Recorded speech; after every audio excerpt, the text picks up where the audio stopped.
We're going to call this meeting to order. Everybody could rise for the invitation and pledge allegiance.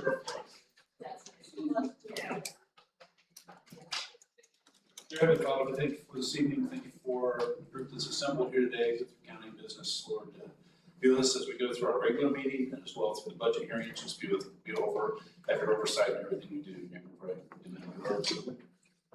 I pledge allegiance to the flag of the United States of America and to the republic for which it stands, one nation, under God, indivisible, with liberty and justice for all.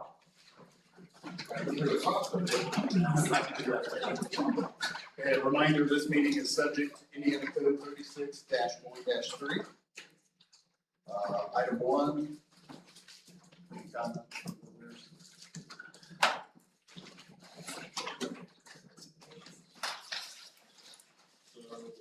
Lord.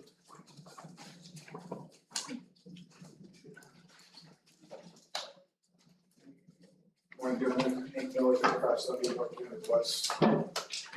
Just a few questions. Item number 2, the legal service bill for $100K. I will continue. I have everybody's attention. I believe.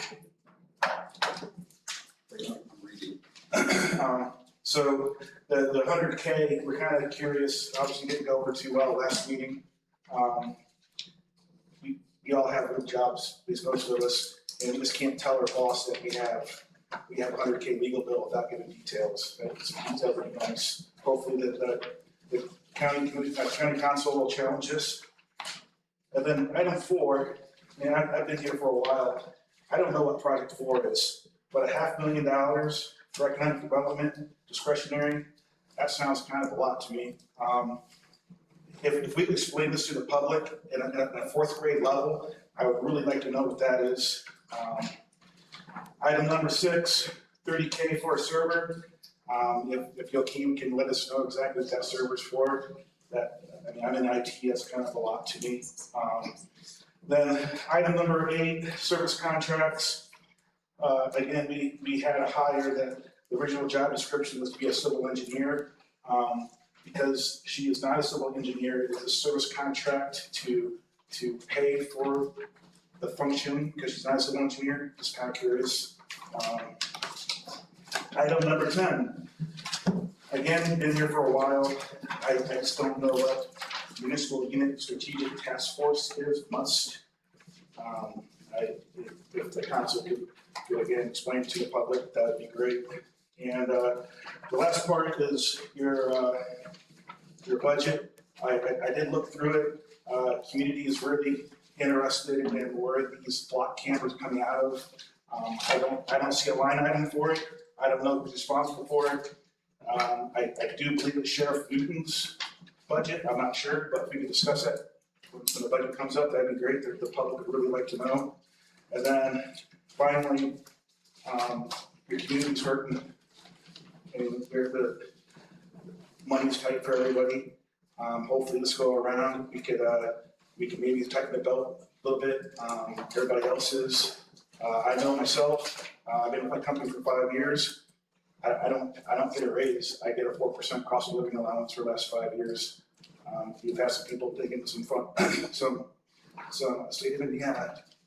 And so some of you guys are getting 36 to 46% raises. It's kind of hard to swallow when you're a public with a lot of tough questions tonight. I hope that we have the courage to dig into it, let the public know what's going on, and I appreciate your time. Thank you.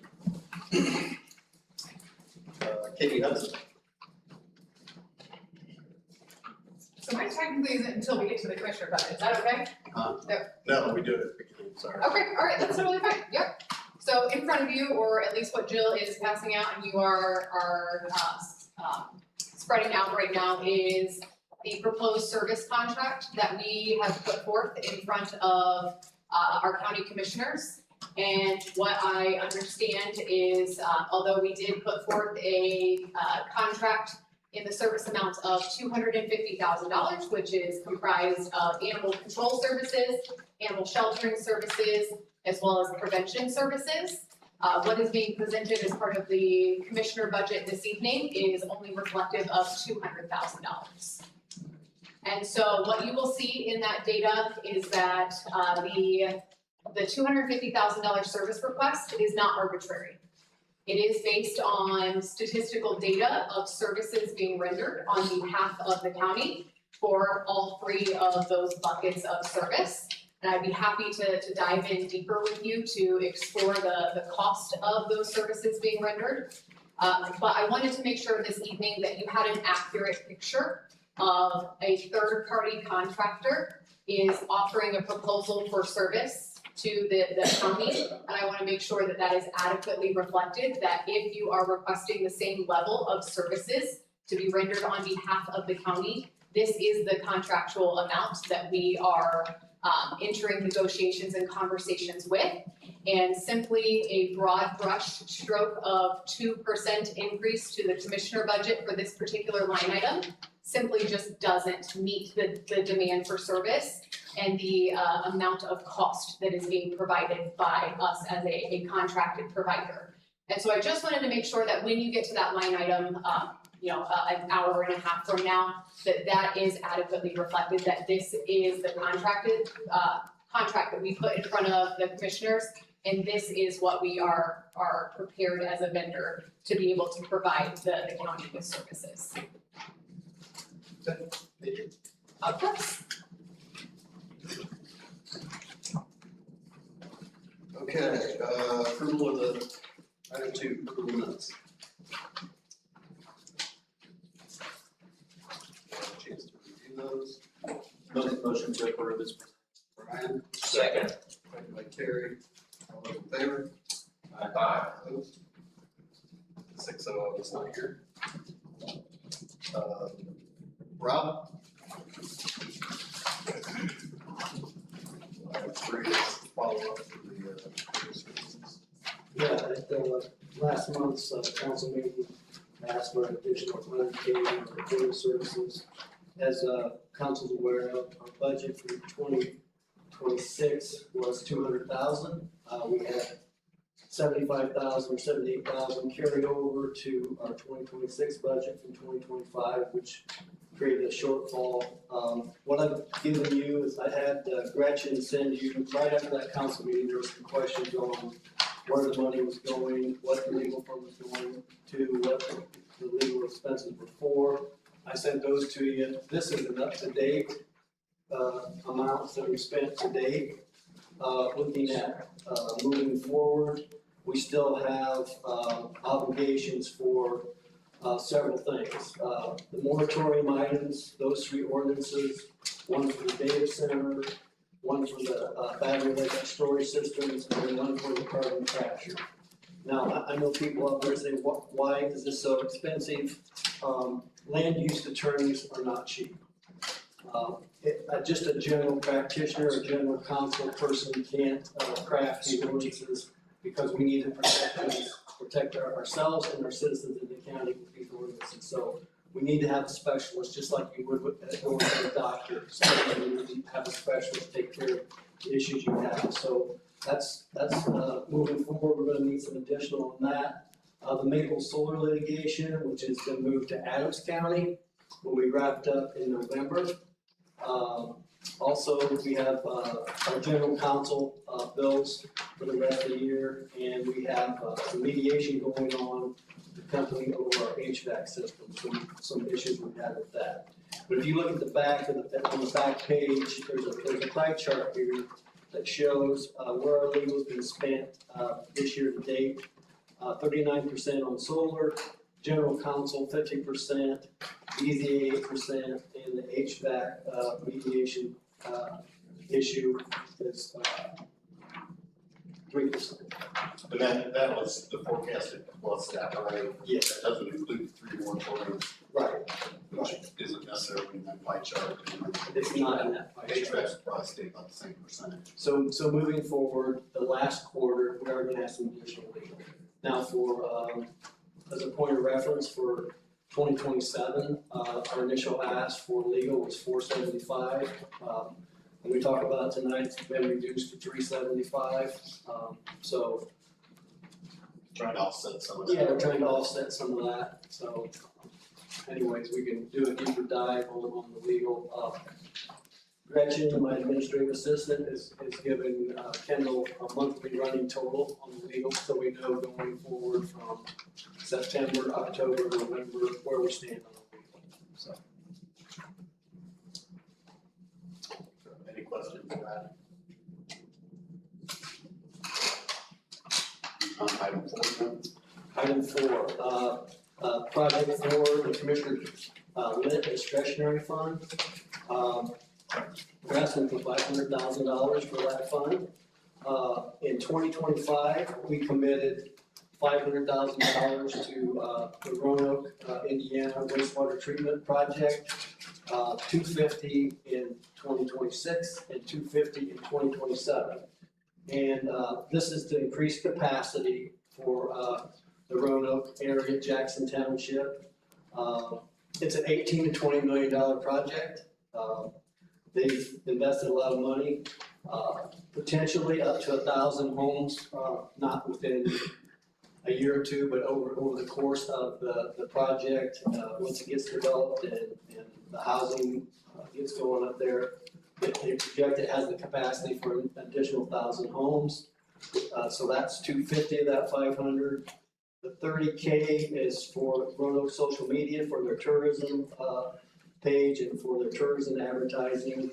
We also, a couple small towns, Markle and Warren, are doing the state patronicity grant, which is a $100,000 grant.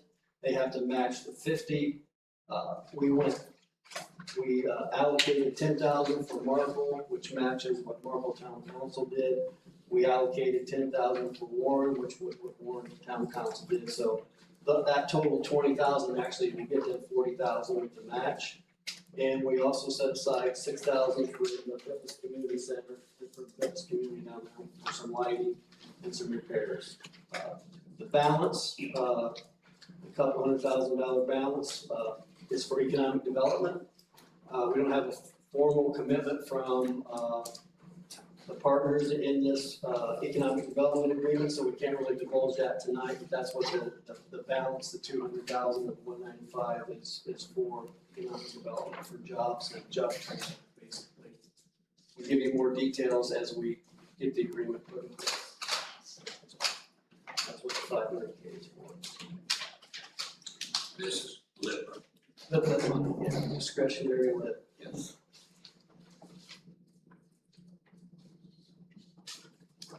Any other questions, Rob? Do you feel that the appropriated amounts going for Roanoke's, it's for the sewer, right? So it's for the 250 and the wastewater, okay, yeah. The 200, 250 and 250, is that like, I'm not familiar with the project in itself, so. They have a ban in place right now, John, because they can't add any additional homes or commercial business because of their capacity. That's correct. So this will give them that additional capacity. It could be 1,000 homes, or it could be 500 homes and 20 commercial. I couldn't, the engineering firm could give you what the capacity would be for commercial or homes, but that was what one of the engineers said, would give them the capacity. If it's just strictly for homes, it would be 1,000 homes, but that would give them additional capacity. Okay. Rob, it's my understanding there's projects on hold waiting for this wastewater system because of capacity. It's true, I know there's some investors in Jackson Township, Roanoke area that can't move forward until this wastewater project gets completed. Yep. Do they have any kind of timeline on this wastewater project? I mean, just run up that stage. It's running proper,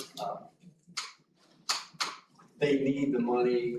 I think they're gonna bond if they haven't bonded already this year. So I know they've done all the preliminary engineering. They got $3 million from they got $1 million from, they asked for 2 or 3 million from Northeast Indiana Regional Development Group. They got $1 million from them. They're getting $500,000 from us over the next 2 years. And then they're gonna bond from the rest. I guess as long as the project safe to the end, but wait a couple. Well, what we could do is, obviously, with the grant, put a clawback in there, and that money's designated specifically for that project, and we can put, guardrails in there or, benchmarks, you know, we could say, we're gonna give you 125 and 125, or we could give them 250 for the whole year, in 2026 here, and then 250 in 27, so. Is the 2027, the 250 for next year, is that in the budget? Or is that, that has been added to the budget for next year? It's in our plan. Yeah. Still have to appropriate that. And then the 200K is for general economic development. Well, I'll let Commissioner Wall speak to that. If he wants to speak to that particular piece.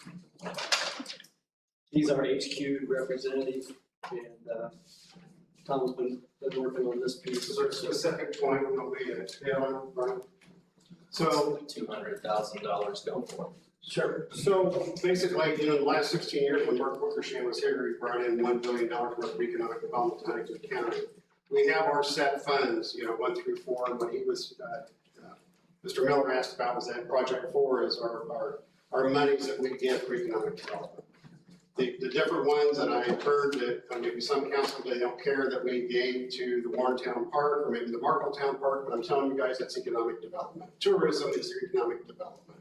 Our tourism director was here probably 2-3 meetings ago for the commissioners, told us that they was bringing in, you know, roughly close to, you know, $30,000 or $30 million in economic development to Huntington County for tourism. It's not just one program. It's the Warren Festival, it's the Roanoke Festival, it's the 4-H Fair, and a lot of different things there too. So because of the way our monies are set up for the commissioners, we have to react fastly for the different economic development programs that we do. If a factory comes in, we need money to get a roadway with NDOT, we can appropriate the money through our funds to get that taken care of. The money that we gave to Roanoke was the right thing to do. They needed that money to go after the grant. Town of Warren, they had a matching program. The money we got, they got double. Same thing with Markle. The money we gave, they got double. It was the right thing to do for economic development. We have some projects coming up through economic development. Kendall sits on our HQ at board with me. There's some new programs coming out too that they're going to need some extra assistance there also. But I feel we're doing well economic development wise. Right now we have more jobs, we have people. We have other factories opening up and then they have a housing problem. So we're working with the city and the other communities that we do with the housing. So there's a lot going on. And I'm very proud of the monies that we have spent as county commissioners for economic development, whether it be industrial, a local retail facility, or the tourism. I think we're doing well. Commissioners started on the tourism department too. East Winery come to Huntington. They needed money for, it's not the decel lane, but the lane in the middle of 24 there. Commissioners, we have funded the money for that. That place is going gangbusters. You can't walk through or drive through there without seeing places from either out of state, out of town, whatever. So it's shown it's bringing the tourism back to the county. So if you got any specific questions about what we do and where the money goes, I'd answer. I just guess I want to direct earmarking or ear tag on what it would give to, I guess. That's what I'm asking. And there's monies that we're asking for, there's some things that we just can't talk about in an open meeting right now, right? I would love to discuss them with you on a one-on-one basis, or we can get with Kendall on the things that's going on at HQ too. Nothing. Gotcha. Thank you. Any other questions?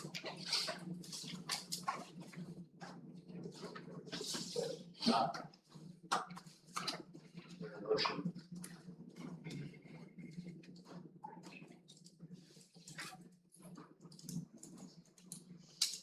I make a motion to approve this economic development money.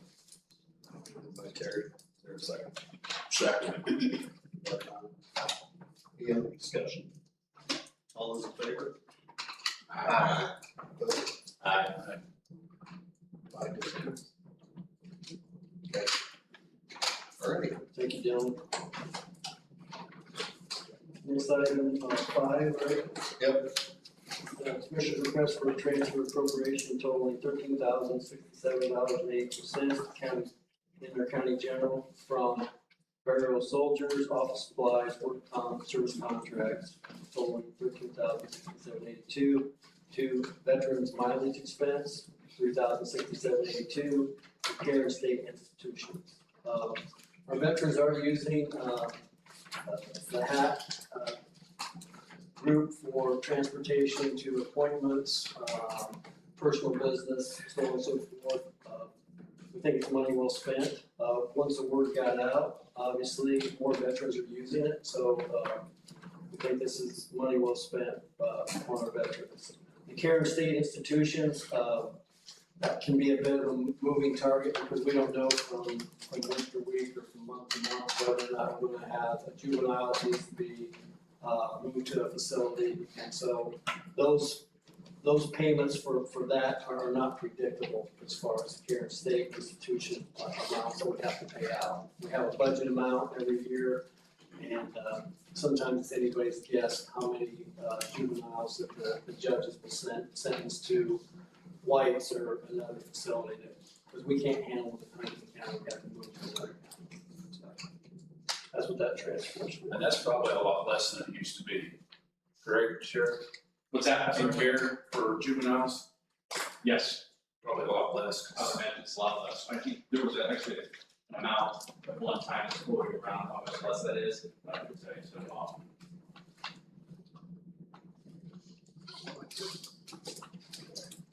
Any other questions? Entertain a motion. Brian, second by Jamie. All those in favor? Aye. Opposed? Thank you.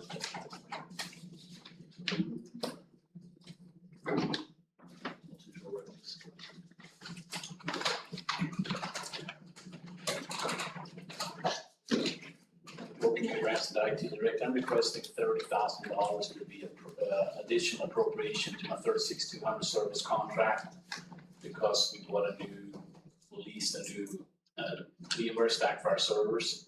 And due to the contracting difference between city and county, the city cannot wait and they paid it before, they paid half on their behalf and the county paid our half. They can't go into a contract with the county, so I have to front that money for them to get it back again. So they're not reimbursed. They're gonna reimburse us for this, yes, and so I talked to the city and everything, and I talked to Adrian about this, we went through all this, and by state statute, the city cannot split the cost on a contractual basis with us for that. So that's why So it's just a time.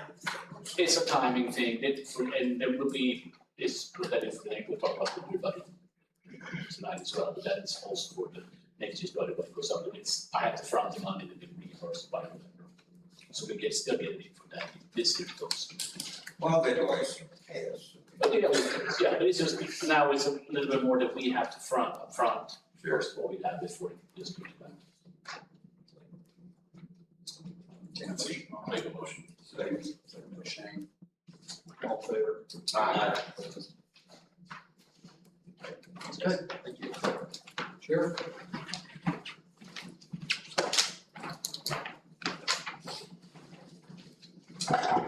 My part's relatively easy tonight. I want to look at transferring some money for an appropriation from our substance abuse response grant that we had received.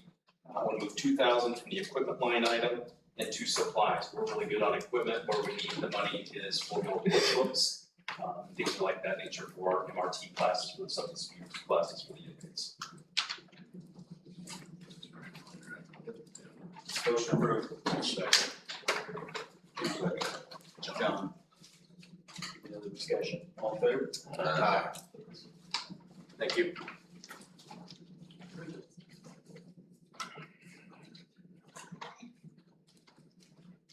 Hello, Have a good day. I'm here to ask for a transfer in local road and street from equipment to service contracts. And this is specifically for an invoice that we have from PS Engineering for one of our federal aid projects. The amount of the invoice is, $56,000. 271.50. And we pay that up front, and then we'll get 90% of it reimbursed back from us through the highway safety improvement funds. But my budget, my balance right now is only 34,000. And so in order to not go in the red, I would like to transfer that money and then it will be reimbursed. You say 90% of it's reimbursed? 90%, yep. The reimbursement would be $50,644.35.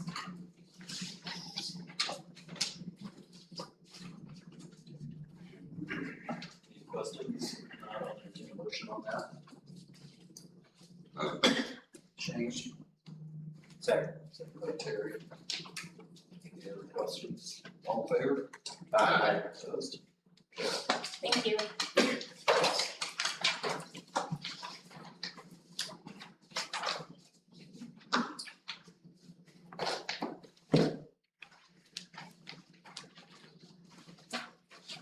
So the next item on the agenda is the estimated circuit breaker loss and max studies for all the units in Lincoln County.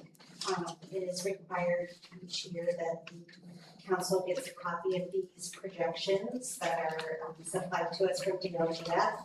And I sent an email about a week ago, I believe, providing this to you, actually on the 12th of August. So that you would have it and have time to review it. And I basically just need you to vote to approve these and accept these as provided. These are all vetted by DLG. Yes. They're available on their website, so you can at least to see them. Yeah, it's a So, calculation. yes. I'll entertain a motion on that. Jamie. Second by Keith. All those in favor? Aye. Opposed?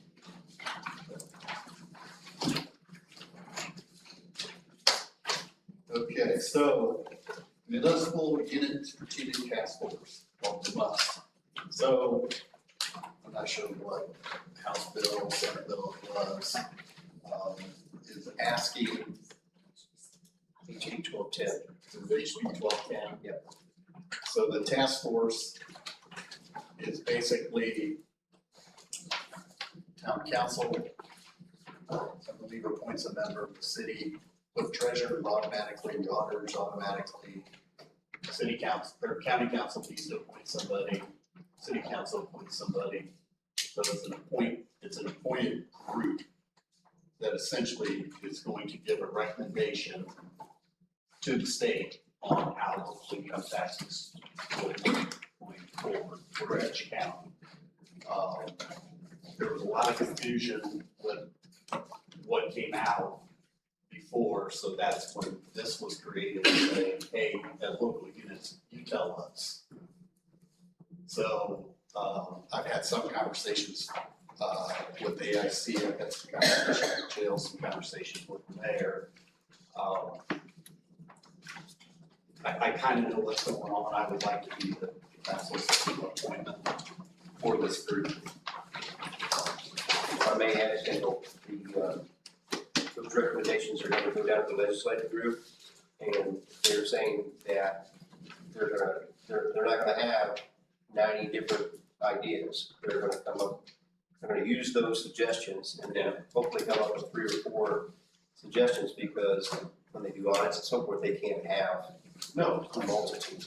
And so, Just kind of add what you're saying. yeah, what our group's gonna do is, we're gonna give our recommendation on what we think makes sense. And other units to go.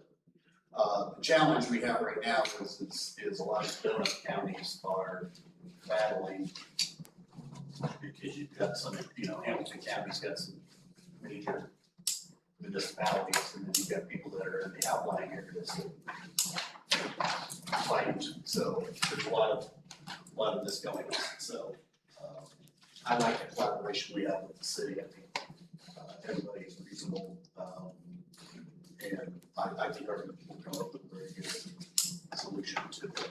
I definitely want to make the motion to appoint Kendall as that representative.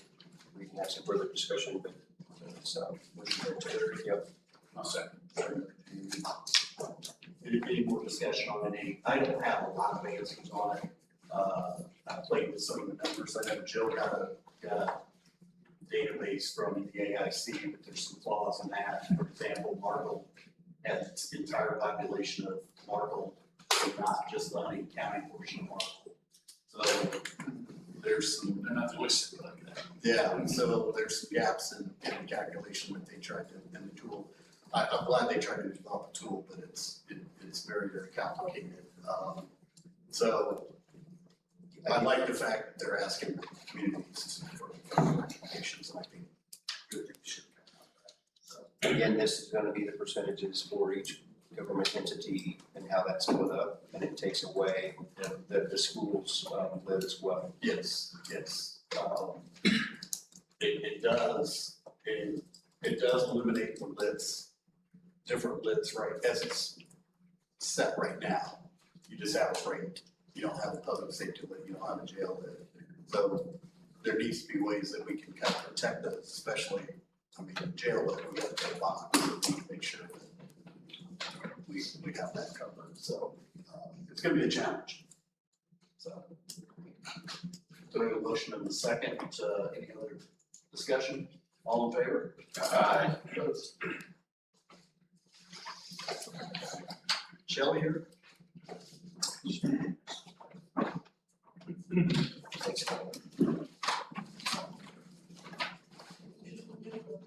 I'm Terry with the West Transfer from my office supplies, for a chair, $348.99, to the office.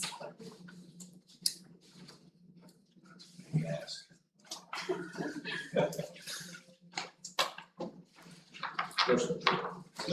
Brian, second by Keith. No discussion, all in favor? Aye. Opposed?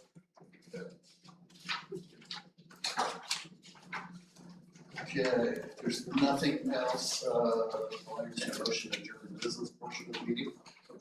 Second by Shane, all in favor? Aye. Okay.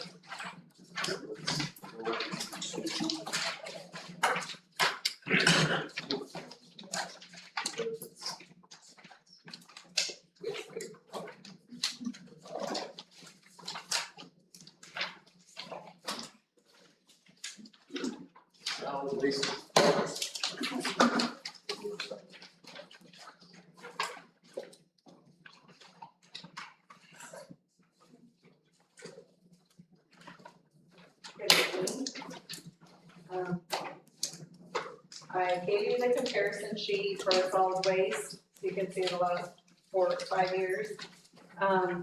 Everything's highlighted, the increase, the 3% on salaries, that's split between, the full-time director and the fiscal officer. And we have a new item, we split the full-time labor and part-time labor. And we have 2 part-time laborers right now, so that's why that's a little bit different between the 2 amounts. It's double there, because we have 2 part-timers. We currently do not have a full-time.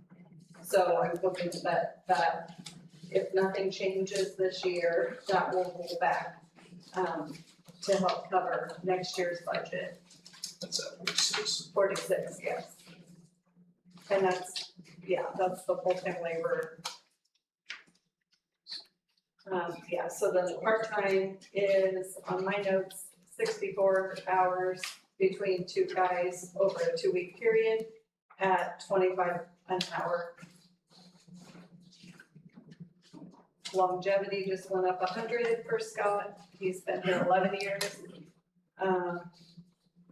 Next year, and then the taxes, perf and insurance. And then the clothing allowance for 2 part-timers and a potential full-time, so $500 is the clothing allowance per year for full-time and $250 for part-time. So that's the 1,000 category. The increase, you'll see is 20,000, and that's if it's all spent, which it won't be, so that's what did I say, 19% increase just in salary. So you're looking to replace one of the part-time with a full-time. Did I hear that right? No. So, well, actually, currently we have 2 part-timers instead of a full-time, but we did have 2 full-time and 1 part-time. So we're actually looking at, the part-timers are working out well, and they're retired guys that just want a little extra. So we're looking at hiring another part-timer if we need more help with for just the 2 guys instead of a full-time. So that would actually reduce the benefits and transfer that into the part-time line. But right now, Scott's doing fine with the 2 part-timers. But you have a full-time in your budget. Yes, and that's just carrying over, because we did have a full-timer at the beginning of this year who used some of the budget out. It's been a revolving door over a couple of years. It kind of has, yeah. Because we had 2 part-timers and Scott, one of those part-timers became a full-time, and then he left, so we got another full-time, and now he left, so we just got 2 part-timers to kind of cover. It seems to be easier to cover the West Park facility and then help Scott at solid waste on Wednesdays, and then the Saturday coverage with part-time work, if we can get people. Yeah. So I'll move on and then I'll explain at the end. So then, the supplies stayed the same, and then the other services and charges is on the back page for you to read that, so the, recycling and hauling, it's a 5% contract with GFL. The contract is a 5% increase each year, so that is $153,000. And then the trash fee is part of, that's the Lime City dumpster that we split with the county highway for them to be able to take, things that they find on the side of the road out for junk. And then the HHW program, that's hazardous waste. And that I increased because the cost of paint and electronics and those type of items, tires, we've been getting a lot more of them, and then disposing of those costs money. And so it seems like we always run out of money by the end of the year, and we hold off the next year to pay the December bills in January. So I've just been increasing that money. So that increase is 4% of 11,300. And then the capital, the 4,000 category, that all stayed the same. So my total budget increase is 31,944, which is a little over 6%. And I know that the tax levy increase is 6% this year from the state, but I also know that we don't spend our whole budget, so that will roll back. And if I need to come back to do an appropriation reduction at the end of the year, once DLGF sees this, and we can do that too.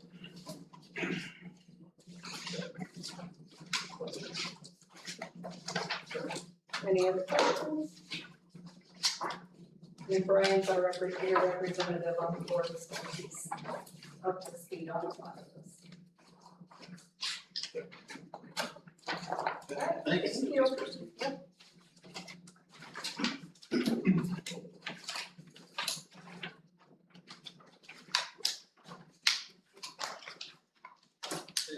Shelley?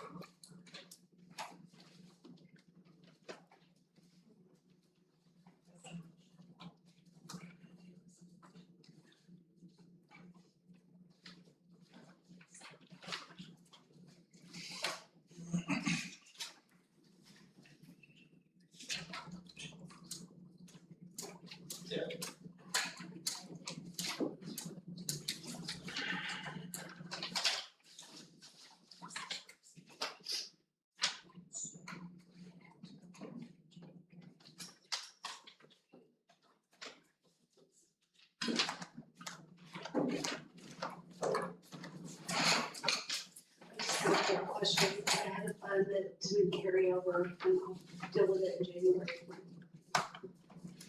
All right, start with salaries, look like the 3%. So, can you speak up? Sorry about this. Or closer to the. Alrighty, our longevity, it actually is decreasing $3,900. Our overtime is staying the same. Office supplies, it's going up because we can no longer use our perpetuation fund for things like envelopes and checks. And also too, since I'll be a new clerk, we're gonna need money to buy new envelopes in general, same and seals. Postage, it's the same. Registration for the conferences, I kept the same. Forms, I did add 1,750 due to the fact that we cannot use perpetuation fund for checks. Amigos, staying the same. Subscriptions and dues has went up because everything's going up with subscriptions. Post office box and clerk's dues. Do you have any questions with that? Okay, going on to elections. I have for the election worker, I've always carried $1,000 between $900 and $1,000 in there. This year I have that in there. What I want to try and do, since we're going to have a new election deputy, there's going to be a help in the office that night. And it's in 2027 for the municipal. So I put that there temporarily. I'm going to have to check with our attorney to see if I can do an MOU contract with Yvette to come back. Because if I pay her out of salary, it might mess up her retirement. The deputy, it reflects, I'm going to the full-time deputy for elections. Board members, it stayed the same. Absentee voter board, that stayed the same as well.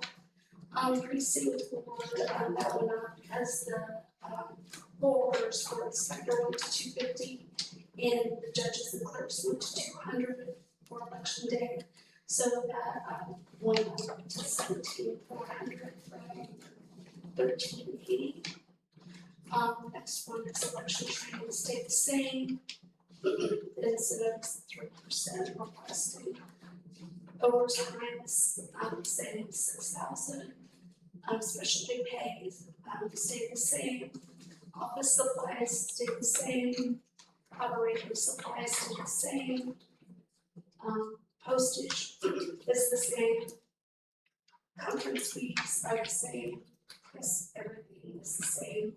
All the way down to support general. That went up $500 because the person who does election night acting, that cost went up to have him do it. We're still well under what we would be paying if we hired the people who does our elections machines. If we had them come, it would be even $650 more.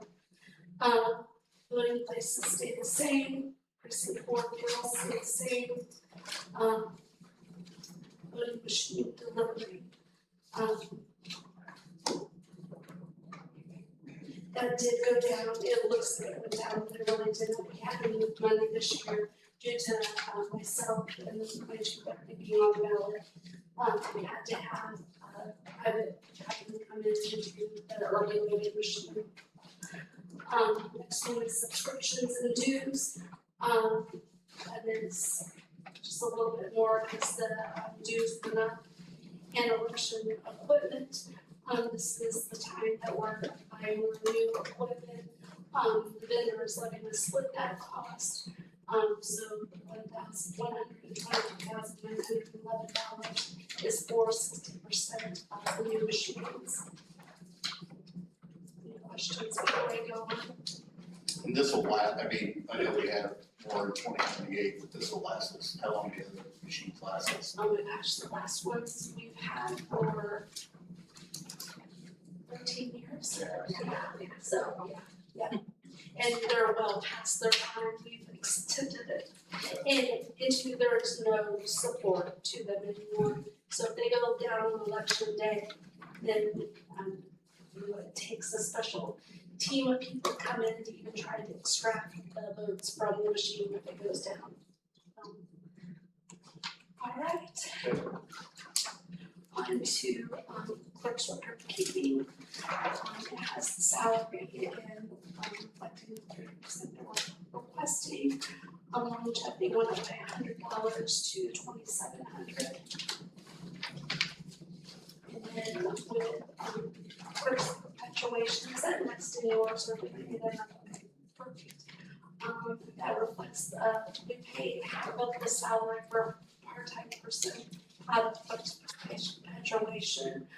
And then the 293 reflects the 3%.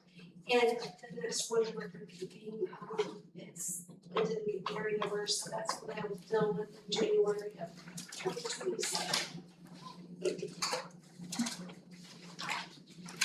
And then the next one is for clerk's board. Are you the clerk's board, are you on the county? Well, the next one's just the training, so you've got in there Yes. 3,500. That's the same.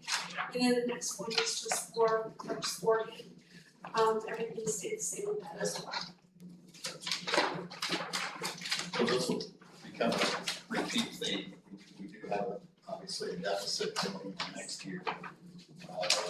Whatever you can cut either from last half of this year or next year, obviously. You see some like the overtime looks like at least for this year, cuts cushion a couple grand. Or overtime, oh, for. Like, for example, I just. Yeah, yes, I will definitely. So, yeah, whatever you can find there, whatever it calls for. Thanks. Yes.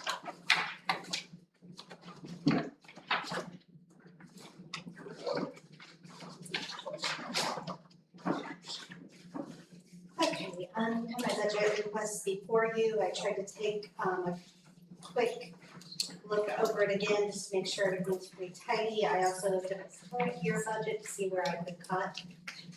But basically, you see the typical increases for the incident/pay increase. We budgeted for 3%. That is the COLA amount that would be associated with the wages in my department. So not really raises for those deputies, but based on the cost of living. So, let's see here. I currently have a chief deputy pay line, but up until a couple months ago, I did not use that pay line. I paid off my girls out of the deputy pay line, but I had an employee who has above and beyond. She's been very dedicated. She has an accounting degree. And I rewarded her with that chief deputy pay. I will have a little bit to give back to you this year since she had been paid that the entire year. And my deputy pay will also, I'll have some money left this year to give back because I had someone retire in April of this year and we have not filled that position. I'm done with my term in December and we've kept that open. I plan to stay on the staff if everything works out okay. So we will have money to give back. I'm thinking around 22,000 this year that I can give back. I will finalize those numbers here in the next week or two. As far as longevity, that's gonna go down a little bit for next year because of that retirement. It'll go slightly up because of my service, so it's a reduction overall. I did have to increase my postage a little bit for next year. We tend to see all these postage increases and they're getting to be very frequent, so we want to be sure that we have enough postage. However, the postage meter is gonna go down by $850. As you're probably aware, we share our postage meter with the treasurer's office. In the past, we have, the assessor's office also uses that, so we have budgeted separately, and each office has taken a quarter to pay their share, and then we split the fourth quarter. But because it's all county or county general money, it makes sense to just have Brenda budget for that, so you're gonna see a slight increase in her budget for that, but a reduction in mine and Jill's orders, so. Basically, service contracts, we still pay David Pitstop, they have not increased their amount for quite some time. He gives us a multitude of services, and we've been very happy with him. And then, just a slight increase, I believe, in the advertising subscription and dues. We pay for the Plain Dealer because we have to have proof of all the publications that we do, so we subscribe to the paper. And the last item is the auditor dues, and that is based off of the auditor's salary, so naturally it goes up a little bit. You've got budgeted $3,000 in the training fund. Yes, I also, in the 1217 fund, I try to use this fund as long as we can to pay for the conferences that I go to, whether it's registration or if there's mileage, but I still budget county general in case we run out. Even though several offices budget in that 1217 fund, we can only spend it if we have it, so it won't last forever. So I try to have a backup plan, and that's why you still see some travel related expenses. And with the new auditor coming in, we'll probably, I still have to talk to her, but we'll probably have a little more training available for the employees that we can do. So she's got a lot of learning to do, and it'd be very valuable. Questions?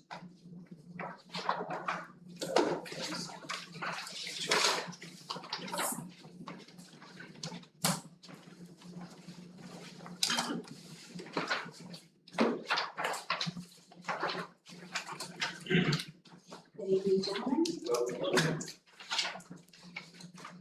So the county treasurer's budget, of course, is all out of county general. I do have a few increases, I won't touch on every line that's on there. I did have, we have our regular increases, into our salary and for the incentive. My clerical, I did increase, to a third part-timer for this year, especially once we had all of the new tax laws.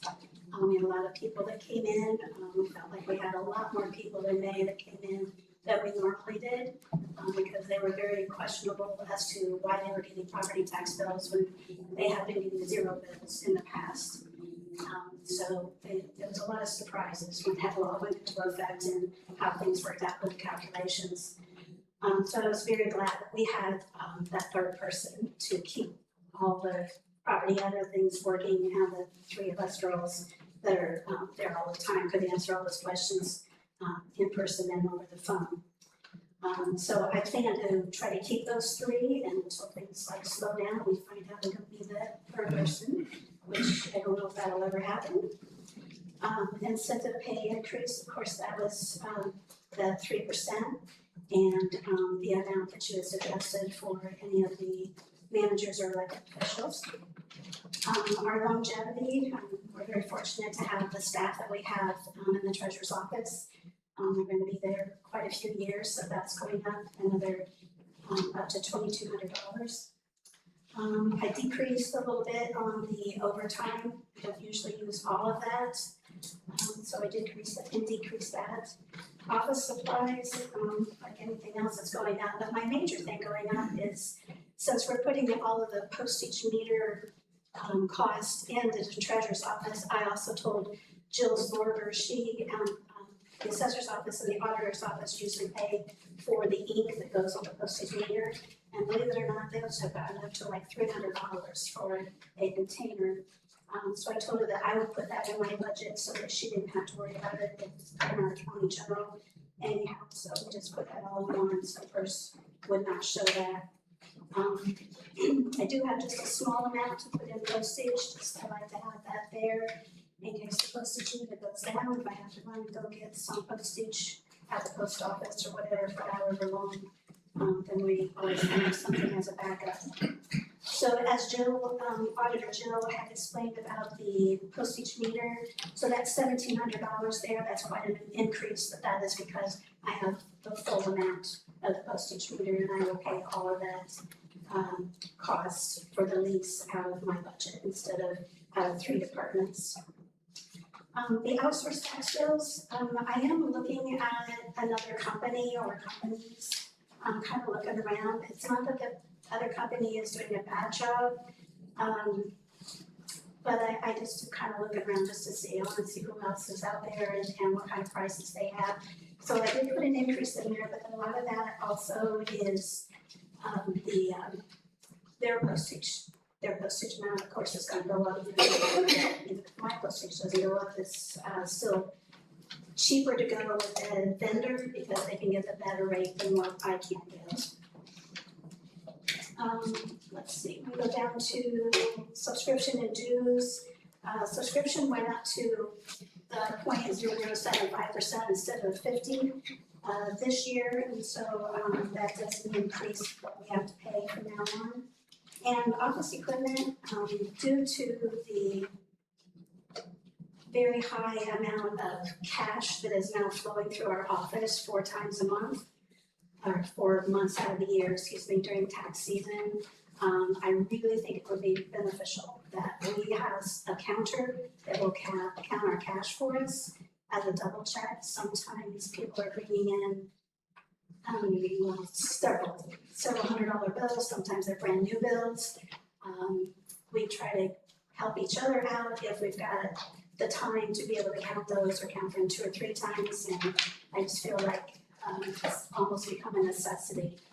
And it would also help us a lot whenever we do our balancing to be able to run those right through the machine.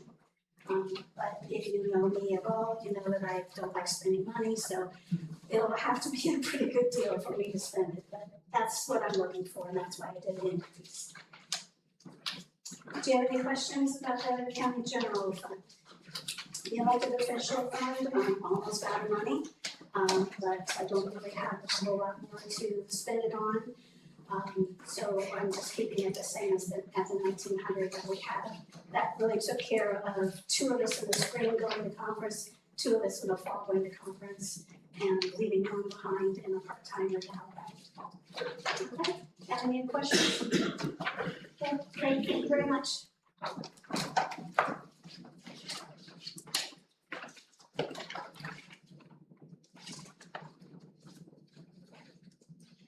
Good evening, gentlemen. I don't think I sound as bad as Shelby, but I am coming to you tonight to request to be paid out of county general the elected official salary and the chief deputy salary.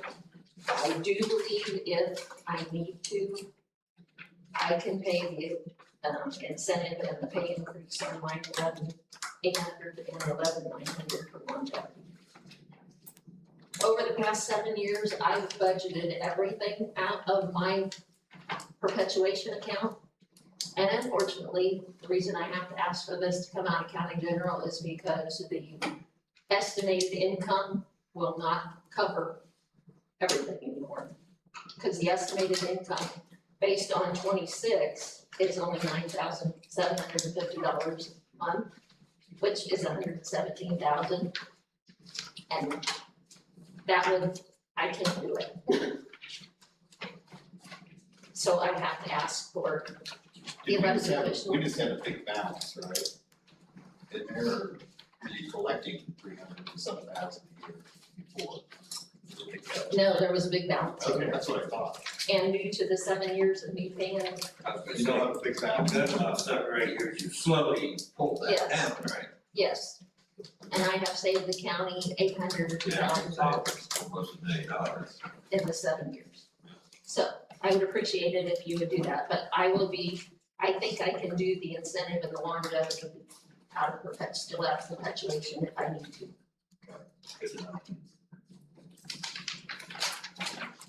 The next one is the Enhanced Access Fund. Service contracts, I'm increasing by $5,000 from last year due to the increase in my contracts.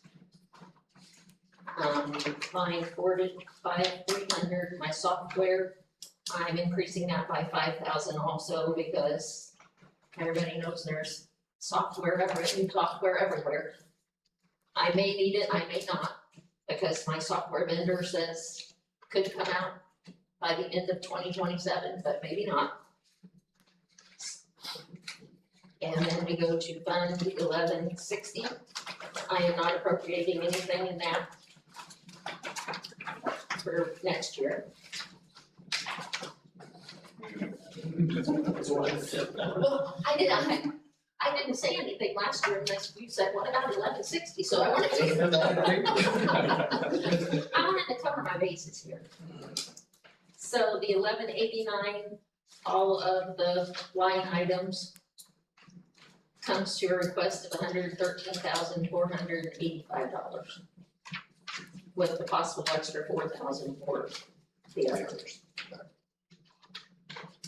Fund 1217, elected official training. I have increased by $1,000 due to the fact that we are gonna have a new recorder next year. And any training that she can go to would be very good for the county. Do you have any questions? I do wanna say one thing. This is my last budget hearing. And I just want you to know that it's been a pleasure working with you guys. And I'm truly gonna miss being the reporter next year. But I'm still gonna be here for a while trying to do one. So thank you.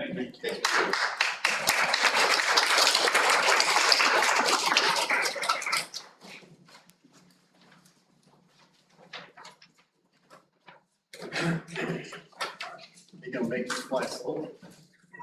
Guarantee I'm not gonna get choked up like that. Boy, try. Not today, folks. I'm here for support. So, I'm here to talk to you about the monies that we receive out of the general fund, a couple of different lit funds, and some special funds as well. I had thought that I would just go down through the list, starting with the sheriff's budget, and just talking about increases and decreases, just keep it moving. Yeah. My first decrease is for deputy sheriff's pay. We had 2 officers of longstanding decades of service that retired and replaced them with 2 new people with less certifications and so forth, so that's a decrease. Longevity is also a decrease for the exact same reason, out with the older guys and then with the 2 new ones that don't have longevity yet. Holiday pay is an increase. The reason for that is because not exactly knowing a year or a year and a half from now, whatever the case may be, as far as who is scheduled to work and who isn't, or who's gonna take time off for holiday with their families rather than working. So that's an increase, like worst case scenario situation. Do not expect to spend all of that, but needed to be in there still for safety reasons. Office supplies is the next slight inflation of 5%, and the word inflation is the only purpose for that 5% increase request. Garage and motor supplies, similar, requesting a 3% due to inflation for those items to keep we have 30+ vehicles over there, keeping them going and well outfitted. Vest replacement. Mr. Hotchkiss, I learned a little bit more about vest replacement than I knew a couple of weeks ago. I was under the impression when I spoke to you that we bought 4 or 5 per year, and that is not the case. It's a little worse than that. Next year, we're gonna have to buy 3. In 2029, we're gonna need 10, and then the remainder in 2030. So that fund is kind of like a rolling fund, such as we do with the firearms replacement. Postage, requesting a 5% increase there. And right below that, a very slight increase of $75 for the sheriff's bond because the insurance company raised the amount for the cost of that. Any questions on that one? Moving into the jail budget. We are cutting part-time operator, requesting $7,000 less per year on that. We've been moving full-time staff around, filling gaps whenever we have the availability, rather than relying so much upon part-time people for the operator position. Part-time jailers, also a significant decrease. Again, we've got our regular full-time staff trained up, which hasn't always been the case. A couple of years ago, we were running pretty thin and really relying on part-time people. Now we've flip-flopped. We are relying on full-timers, so we made a pretty drastic decrease to part-time jailers. Office deputy is a slight increase, as well as commissary clerk, reference their pay. Longevity for the jail went up slightly, and again, it's longevity. We added another year to these folks that work over there and stay with us. Holiday pay, like I said, with the sheriff's deputies, there's an increase on that one for the exact same reason. Not sure exactly who's going to take the holiday off with their family if the shifts are covered properly.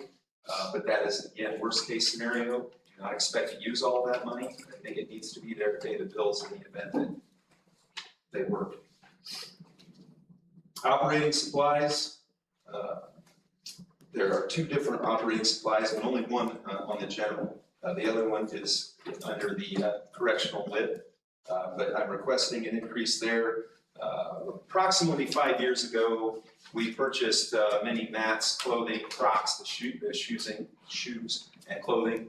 The mats are about $150 a piece, and like anything else, they wear out. These are the mats that we are required to provide for bedding. So, you know, they've got approximately a 4 or 5 year life expectancy, and we're seeing that come to an end. The reason for the request of the increase there. Directly underneath that is education and training, $2,250. That is for a jail training subscription.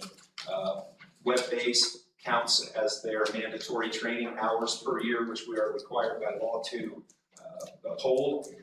And it saves us having this program. They can do that while on duty, while at work, if there's any break time, downtime, rather than calling all employees up to the training room and paying them overtime to go over mandatory training. Fire alarm, that should say a prayer line. I think Guy can sit down when he needs and get on his computer and do it for a half hour and then whatever, right? Print off their certificate. It's a good way to do a lot of that. Thanks. Fire alarm inspection, that went down a bit because we decided to do business with a local company, Josh Shear's company here, located in Huntington. And I think because he's located in Huntington, not traveling and so forth, he's happy to come and take care of those inspections and for less money than we were paying.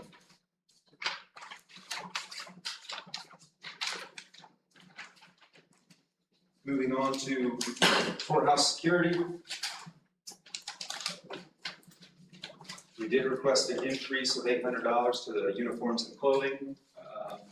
Certainly that's not a significant amount because it was only at $200 for last year, which was an oversight somewhere. Those shirts that those guys are wearing are $70, $80 a piece by the time you get them outfitted. We want to keep them maintained. Repair and maintenance went up very slightly.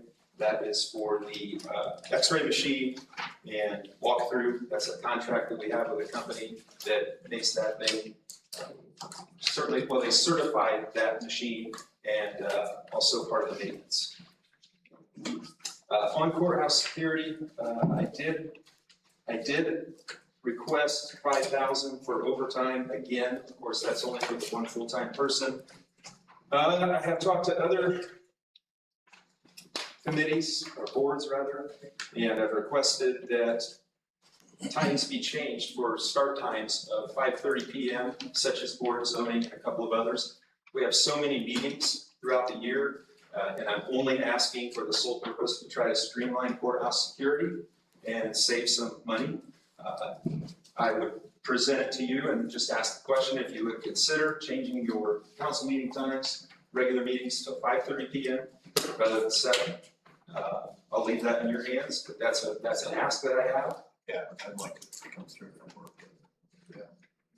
I think we could reduce the request, a couple of $1,000s for the overtime. I believe we'd be okay doing that if it were possible to change the time. Wouldn't work with both. Go ahead, okay. Extradition and sheriff's assist, we're into the specialty funds now. This fund is $3,434.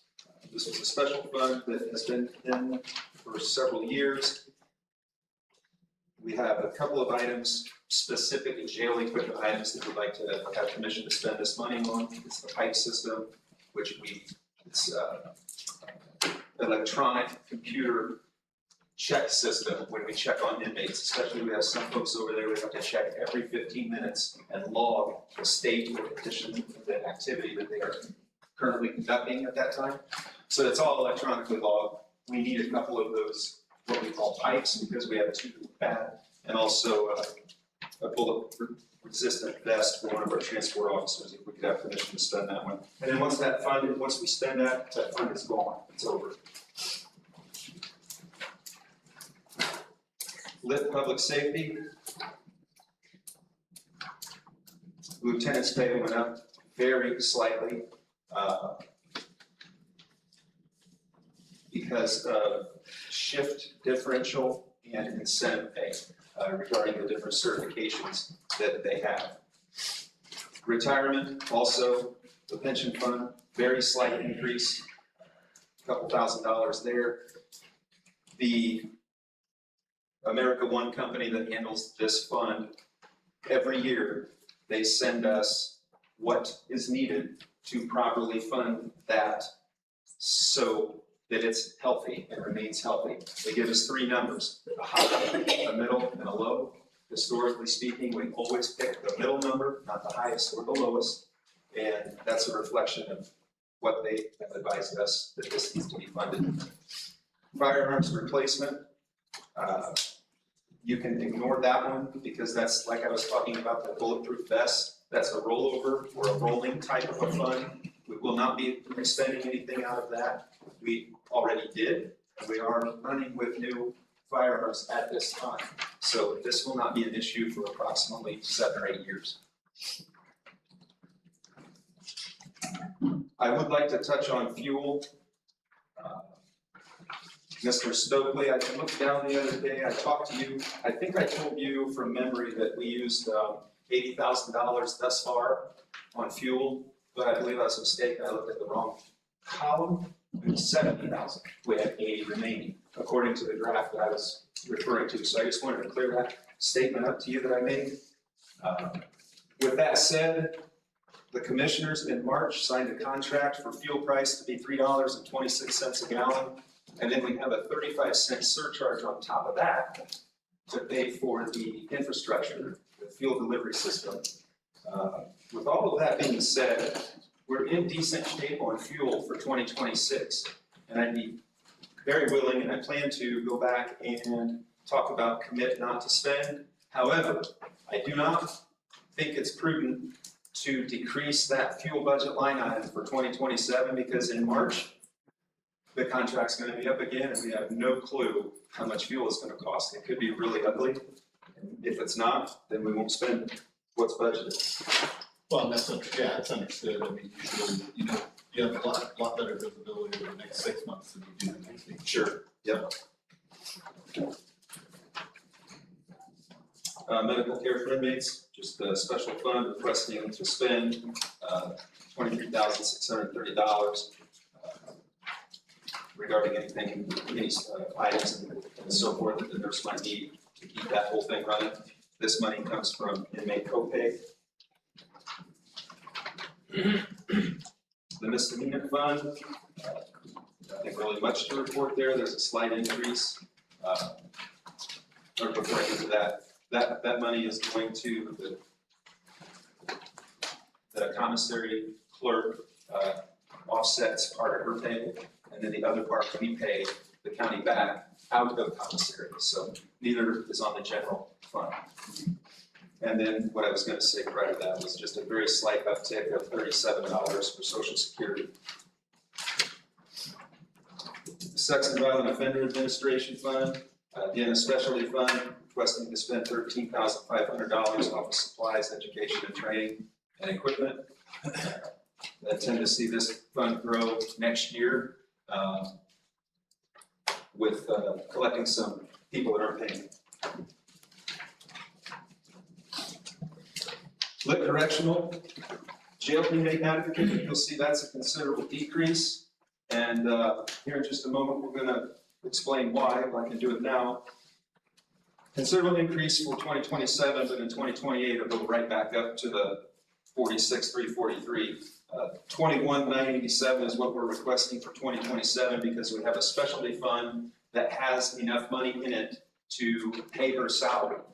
And so we're gonna use that, and once that fund is gone, it's gone. And that's remainder grant money that we used to have. Or, I'm sorry, from prior grant is left over is how I should state that. Culinarian, slight increase due to salary. Jail operating supplies. Earlier I was saying how there's two different operating supplies for the jail. This one particularly is obviously the lit. Requesting a 5% increase on that, and again, I'm just going back and saying that the mats, the clothing, the props, and every other thing else that we need to run that jail, but specifically, we know we're gonna take a $30,000, $40,000 hit as the year continues for all the supplies that I mentioned that were specific to wearing out. Hospital and medical is a 5% increase, so that's simply due to inflation, quality care and control. They have consistently raised their prices approximately 3 to 5% each year of doing business for the most part. And they're providing the nurse, the doctor, and the medications for every inmate over there.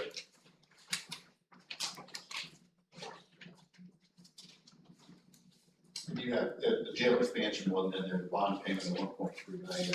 Was on your budget. Yes, thank you for pointing that out. That was not on my paper. I skipped over because I wrote it in with ink. So yeah, that's that's kind of a big number, but it's on yours, right? Yes, Okay. it's on our- yeah, we got it. Okay. Utilities. I'm glad you spoke because I just thought we past utilities. Utilities. Year to date, we've spent $102,000. We're requesting 3% inflation, basically, requesting $258,015. I can only tell you, I think we're gonna be okay there. I don't have any idea the amount that the rates are going to increase next year. I can tell you in 2025, we spent $231,000 on utilities. So I believe it's prudent to keep a slight amount of inflation on that number going into 2027.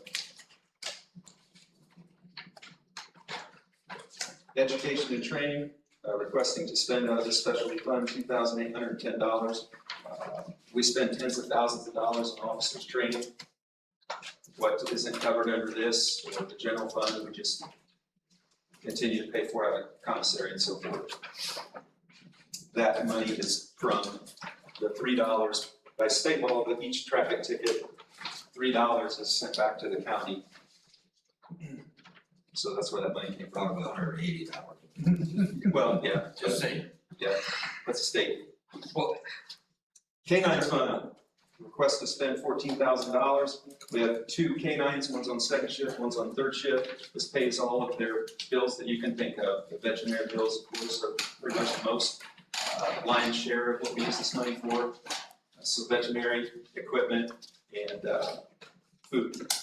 This money also, I will tell you, is 100% donated money from members of our community and businesses. Bulletproof Vest Fund, request to spend $4,916. This specialty fund, the money that's in that came from Fed reimbursement. On those bulletproof vests, I didn't mention this on the first topic that I spoke of vests, but as historically speaking, the federal grant has been reimbursing us 50% of the vest for the vest replacement, because it's state law, every 5 years we have to put a guy in a brand new vest, 5-year expiration date. Chemical addiction program specialty fund, I did touch on this already. $24,357 requesting to spend that. That will go to our inmate advocate to pay for the remainder of her salary, that we lightened it up on that other fund. But when that fund is gone, it's gone.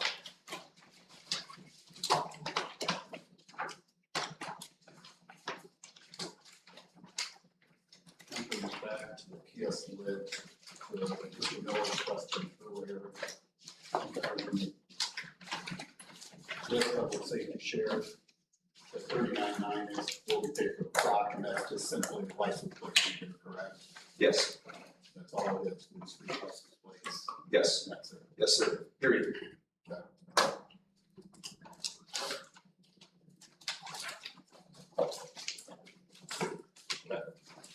Any other questions? I have a quick question, Jerry, I didn't bring this before, but on the lit correctional rehab for building repairs, you requested 78,750 and it says 5% increase. I skipped over that, didn't I? Yeah. I talked too fast. But I show this year we had. We had additional this 166. year. Yes, so I didn't know if that 5%, if you need more for this year. We can We have. had extra, we had We extra had a this couple year. additionals, yeah, Yeah. for this year. Yeah, but I think we're one-offs, right? It's only getting worse. Air conditioning, ovens, these things are breaking and we're just scratching our heads every day. I mean, I can't really code that to where it sounds any better. The stuff that breaks, especially when it's super hot, it's unbelievable. Yes, we have had to ask for additionals a couple of years in a row, and some of them were significant, as you guys know. But we didn't build this equipment. I mean, I don't know where it's coming from. I don't know the deal. Phil would be, he's a great ally to us as far as helping us through navigate this mechanical issues that we experience. But, and again, I'm serious, we got hit again this week with a couple of things. It's just like, when does the bleeding stop? So yes, I'm absolutely We may just requesting have to that. do an additional next year if you need more, like we did this year, so. Yeah, I just can't, we can't approve it for more than what we advertised it for, so I just want to make sure you. oh, I got it. Yeah.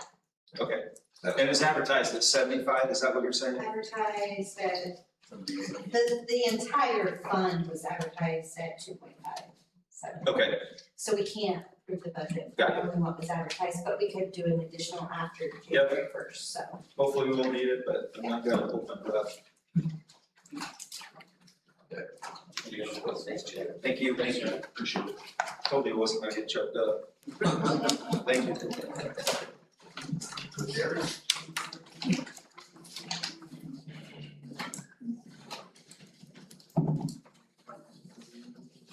Good evening, gentlemen, ma'am. Start out first. Handout here. You've seen it already. I think so this as well. Sure.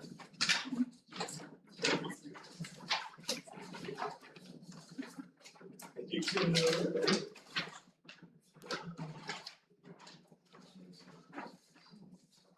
One of the pledges I made to council when I took over the surveyor's office was not to replace myself as the deputy, which I did not do that.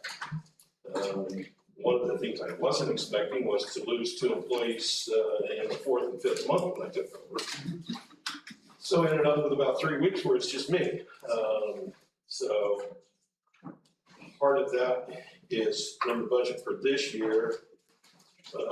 One of the changes that I made was I went to the employee committee in March this year about asking for extra money for my son's deputy and my technical operations. At that time, she was the business operations. We moved her into the technical operations, and the business operations has been vacant ever since. So what I'm proposing is to eliminate that position permanently, which is a $40,000 a year job. And as you can see from the handout I gave you, over the 4 years that I've been the county surveyor, there's probably been $250,000 that we have saved by not having that fourth person in the office. So I'll go on the budget itself first, and then we'll talk about that. The fuel, same thing Chad just said, prices are gonna get stupid, so increase that by 1,000. Last year when I talked to you about equipment, our GPS needs to be replaced. I want to try to do that like we've been doing with the vehicle replacement. I tried to use the money that I had. Lo and behold, the prices have gotten stupid on that. So I want to try to build that incrementally like we have been doing with the vehicle and try to increase that by 2,500 over the next 2 years. And I think in 2 years, I'd be able to replace it. I can still make do with what I've got. I've been trying to do that with all the equipment we have. So that's where the equipment went from 5,000 to 7,500. And then of course, the vehicle increment of 5,000, which is what we've been doing over a number of years. Legal services, we have had a number of frivolous instances, I guess, has just made our legal bills from the drainage board standpoint just silly. So increase that from 1,500 to 5,000. And then the same thing on the equipment, try to incrementally increase that between the drainage board and the surveyor's office to eventually buy a new GPS. Those are the only changes that I have on the budget. Is there any questions on that? So with that letter, when I went to the employee Job class. Yes, sorry. Went to the job class, they said we couldn't do that in the middle of the year. When we went to that, we redid all of our position descriptions to make the technical operations and the deputy interchangeable, and then the deputy can also do my job somewhat. I have just started getting her used to being out in the field. Going out and taking pictures, bringing back and showing them is a lot different than actually seeing it for yourself. So I started that over the last 3 months, taking her out on job sites, which has been very informational for her. Like I said, pictures don't always do it justice. So at that time, right after that, we were told when we did budget to put in for 2,000 for elected officials, which the deputy gets 85% of that. When I went to the job classification class, I had asked for 6,000 for myself, and then 5,100 for the deputy, and 2,000 for the technical operations. So I respectfully request that you guys consider that with us eliminating the business operations job of the 40,000.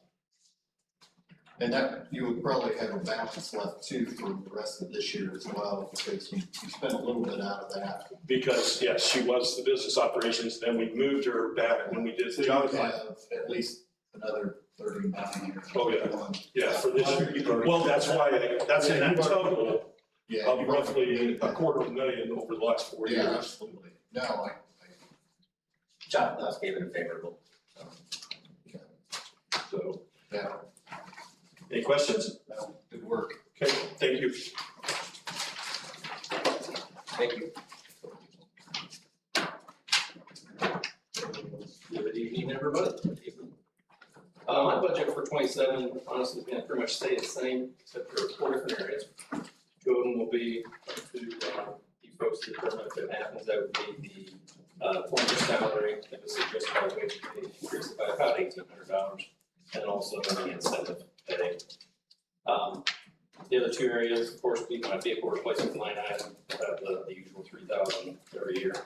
That one did go up as with everybody else's fuel. I went to bump that up to 4,000 instead of the 3,200 we normally have. And then on vehicle repair and service, 35,120. It was originally 1,500. We are actually moving out of the garage at the ground on South Jefferson Street at the end of the year. EMA and myself will actually be going across the way to the building behind the health department. So that $1,200 that I was responsible for, I'd like to move that into my vehicle repair and service van. That's getting the good old GMPO going on, so it's gonna need paint repaired, and I think that would work best to use that in there.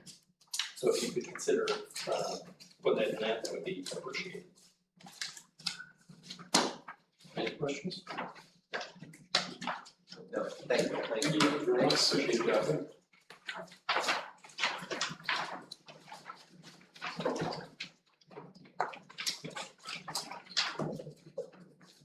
Hello? The pay, the chief deputy, the deputy, that was all job for class. The incentive is the normal 3% incentive, longevity increase. Cert pay I didn't decrease slightly, just for the fact that it takes them 5 classes to get to it, and I just don't see all of them getting to it next year. I decreased advertising a little bit, don't really advertise that much. I zeroed out the postage meter, I delivered from the treasurer, she took it all on. And dues and subscriptions went up slightly because again, it's based on my salary. Any questions on that? This is the reassessment fund, we did get a new contract, so it went down slightly, so you see a decrease there. Aerial photography, we went with the state flight. I did leave a little bit in there so we could keep a license with pictometry. We also left it in there last year because there was questions about invoices, and I just want to make sure I had money to pay them, but. And I. On the aerial, So we normally pay pictometry to fly, and instead the state is doing the whole state, but it got pushed back for rain and everything. We should have had it this year, but we should have it next year.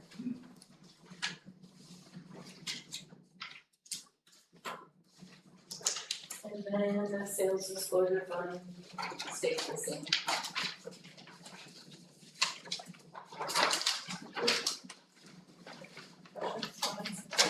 thank you. Thank you. Okay. Thanks. Thank you.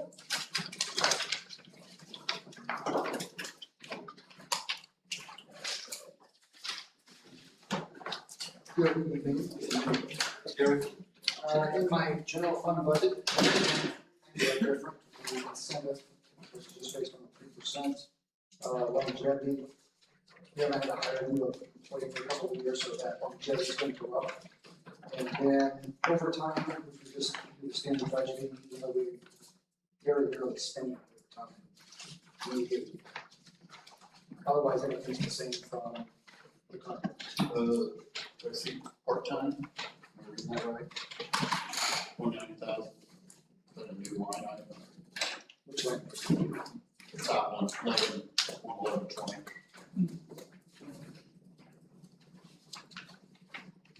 From the general budget? Yeah. I think one, see the 11-1, it's the top one, right above the chief deputy. I think that's what I emailed you about, and maybe it was a misunderstanding. I thought you wanted me to add that part-time line to your budget. I noticed you had it in a couple other funds, but if you don't need it, we. No, we never had it in the general fund, so no, Okay, should be. take that out, okay. Cool. Good. Yeah, all the discretionary funds have a part-time line item, but. Not in general. Okay. I apologize, I was misunderstood. Just out of curiosity, Jeremy, you guys are listed for 3 deputy prosecutors, Yes. and you've only got the 2, is that correct? Yep. You foresee that changing, or you think 2 is enough? So what I've explained in the past is generally that when the county paid deputies is somebody we get straight out of school. We have not been able to do that for the last several years. So I had an attorney with 30 years of experience who left at the end of last year. I was able to hire somebody who was a non-traditional student.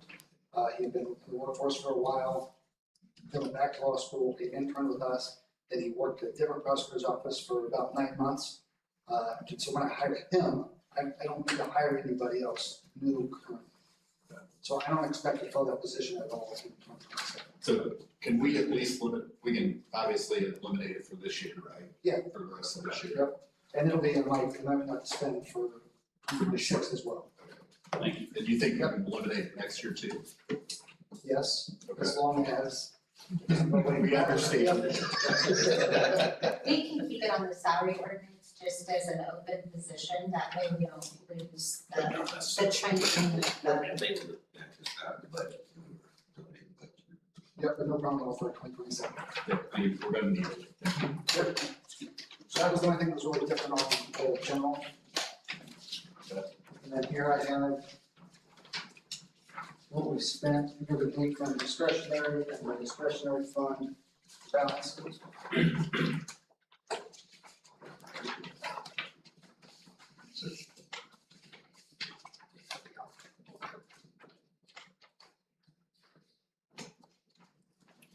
So overall, the discretionary spending is down about $10,000 from last year. And as you can see from the fund balances, the pretrial diversion, infraction deferral, and authority incentive had been going down. We've kind of stabilized those and we're starting to level out, come back up a little bit.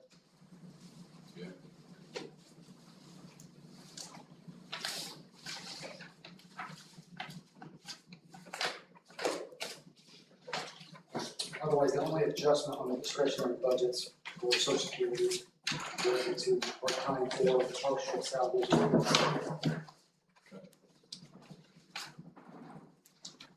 Does have any questions?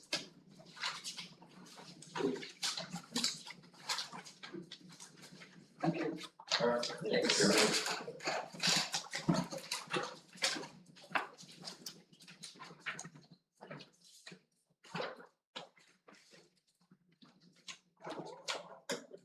Okay. I'm Ed Ferris with Purdue Extension, County Extension Director. And I want to introduce Bill Horan. He's our regional operations leader for this area. So, Which kind of means middle management, like a regional administrator. so this is you can see our prepared a memo to you all. Hopefully you have it in front of you. I'm sure you do. We basically are keeping our program staff the same for we have a part-time program assistant, we have 2 full-time secretaries. And so that's staying the same. We also have, the professional contracts with Purdue Extension covering the areas of academic resources, sports, youth development, community development, and health and human sciences. So there is, with the Purdue transforming to a regional model, there's gonna be some adjustments. Bottom line is the county, what we're requesting is basically the same as, because some of the mileage reimbursement, service contracts, and travel expense will be paid, for Purdue Extension educators will be paid from Purdue as with this regional model. So, basically all the other see there, what we've addressed everything that's changing, and if you have any questions from us, let us know. Basically flatline budget. Yeah, basically flat line.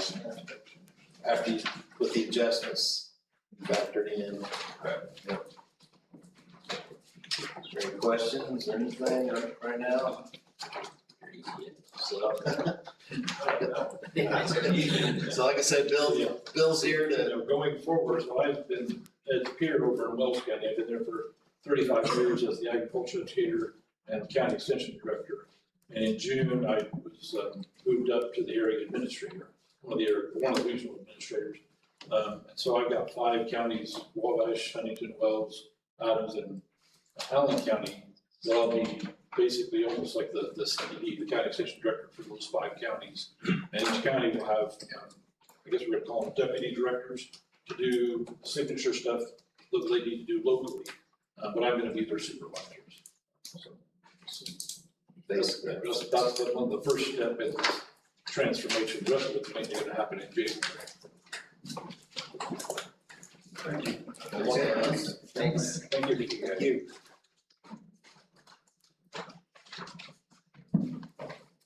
Yeah.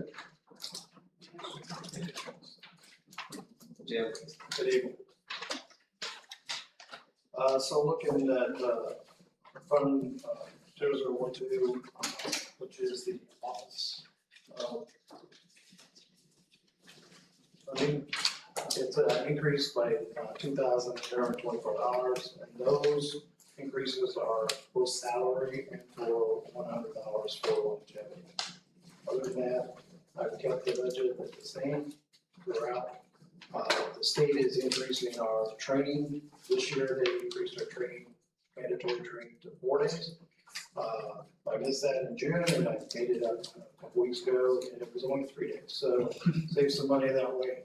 So, next year, they said that they're going to reduce the training to possibly 3 days, so we'll see. And then we have like, 2 other trainings that we have to attend, twice a year, so. Other than that, we're, I think, within the budget on the training and for travel, so there shouldn't be any changes there.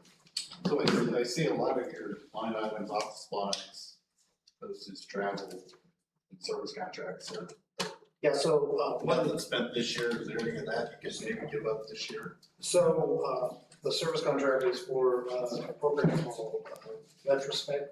That is covered for Lisa if, we move forward, depending on all the changes the state's doing. They're talking about doing away with that program and moving to a different program.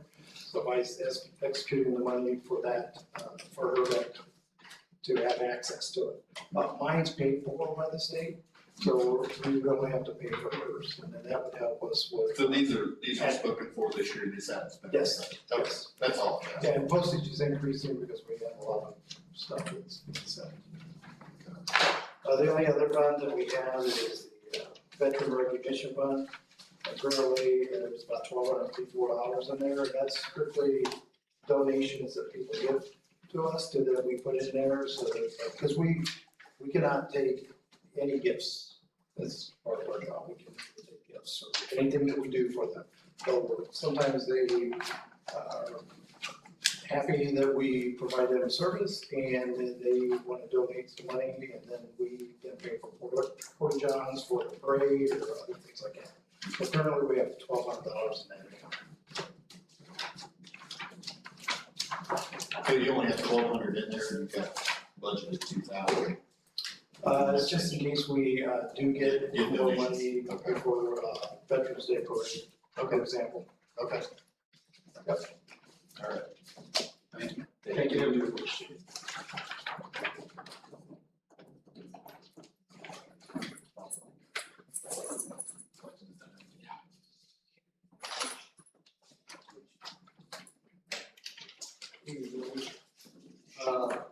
Couple things, you know, we're looking at some cost cutting measures and probably Kendall and council members, there's some pretty significant cuts we have to make over the original ask. I know councils talked about this in the past, as the commissioners have as well, as far as some cost saving measures.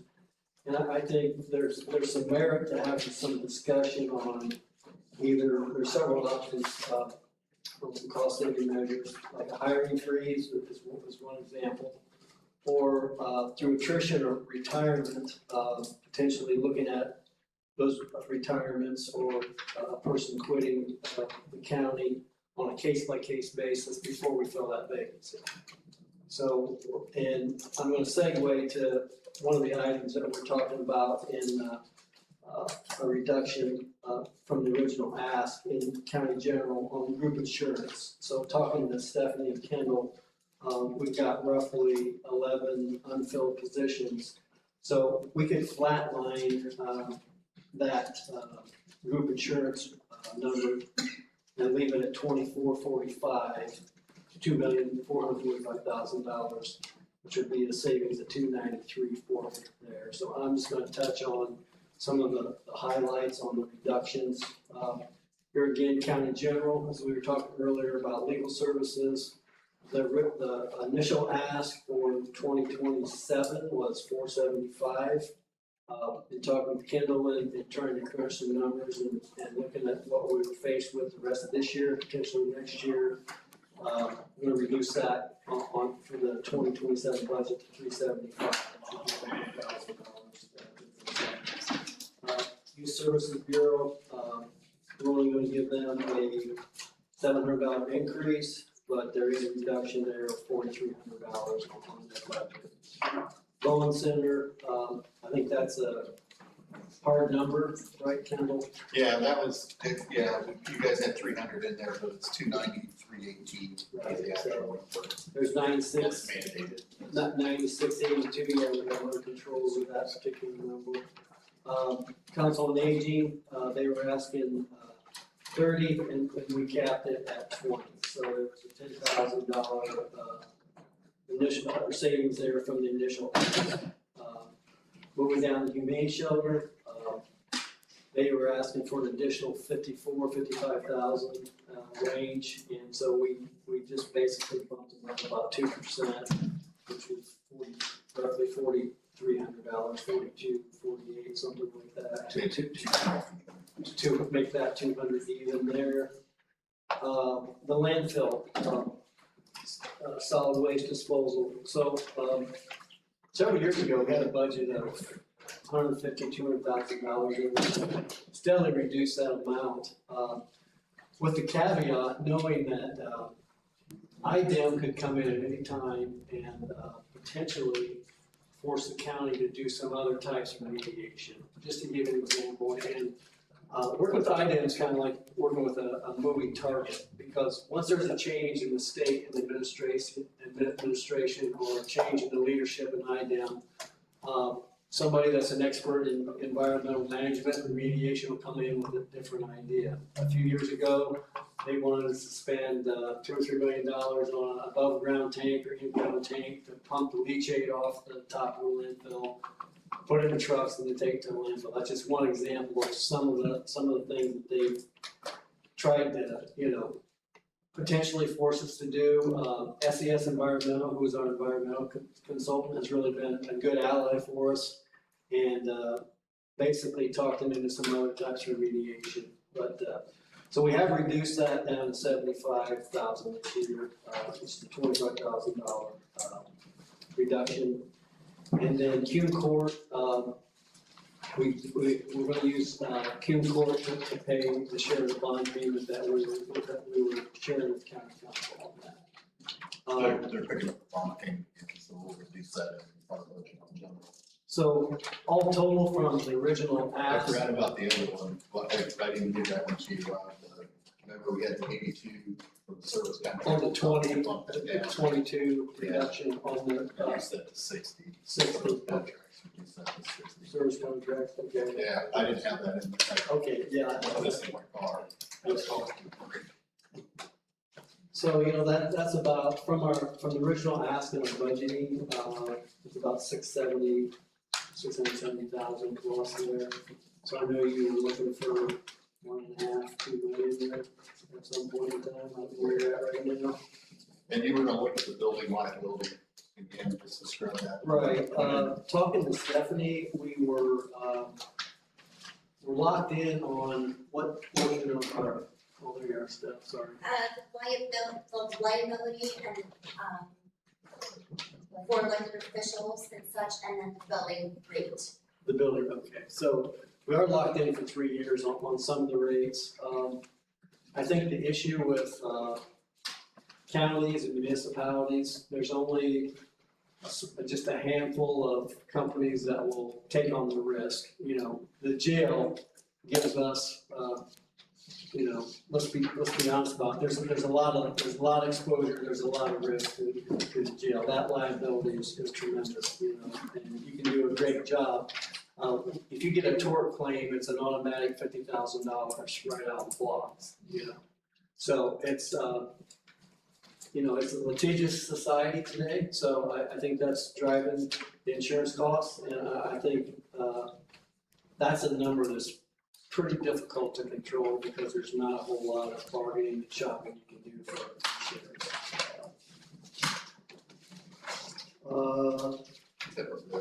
I think that was about it. Everything else, the EMS lit is staying the same, 250, Q Corp, Team Court was typically at the 178 or whatever. Which we'll probably have to do that in January. So those are the high points on the savings, and I'm open to any more discussion on any more cuts you might want. It's just tough.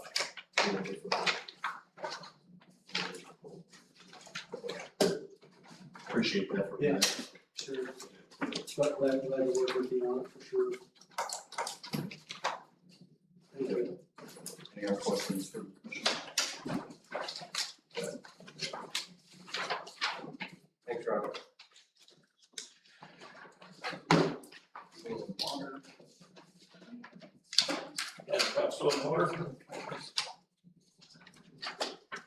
Pretty much kept everything the same as far as the salary part goes, so want to double check, make sure we're all good. Good.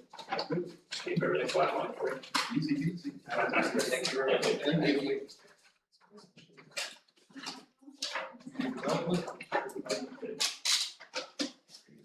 Ready, Tim? Oh, really?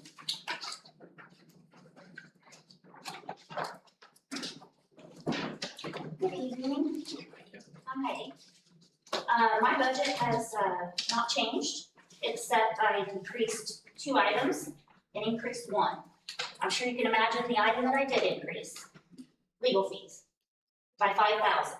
I decreased by 1,000 our fuel line item and vehicle repair. I kept office supplies the same because we are going to order some new zoning signs that are a little bit bigger. So, and I have a position that is open, and I am very much asking to be able to replace that position. It would put a huge strain on my department if I could not. And I can't take on any more stress in that job, I'm just being flat out honest. I need everybody I've got. I can't go down to the same amount of size staff as the city of Huntington. We have 5 towns and the county. And so I am very much pleading with you to allow me to fill that position. And that's all I have. Any questions? Thanks. Thank you, Cindy. All right, thank you.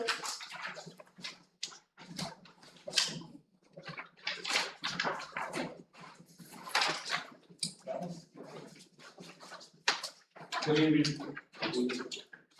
So first, just in the last few years, we've been able to bring in $83,389.64 just for our salary line in the last 2 years.